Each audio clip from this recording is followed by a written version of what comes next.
পাকিস্তান প্রায় এখন আন্তর্জাতিক সীমানা বা মানচিত্র থেকে মুছে যাওয়ার মুখে। সেই সময় আপনি এলাম আমি সুকান্ত মুখার্জি, আপনারা দেখছেন ভারত বার্তা।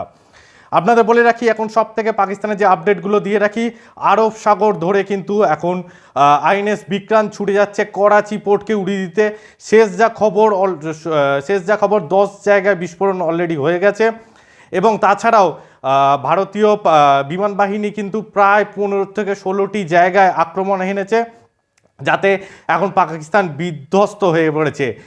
তার মধ্যে পাকিস্তানের যে জেনারেল আসিম মুনির, তিনিও পালিয়ে গেছেন যতদূর শোনা যাচ্ছে পাকিস্তান ছেড়ে। এবং আপনাদের জানিয়ে রাখি যে শাহবাজ শরীফ এখন কিন্তু বাংকারের তলায় লুকিয়ে পড়েছে। তো সুতরাং কালকে সকাল গড়াতে গড়াতে পাকিস্তান মানচিত্রে থাকে কি থাকে না, সেটা এখন সব থেকে বড় দেখার বিষয়। এবং তার সাথে আরেকটি খবর আপনাদের বলে রাখি, বালুচিস্তান লিবারেশন আর্মি তারাও কিন্তু যুদ্ধ ঘোষণা করে ফেলেছে।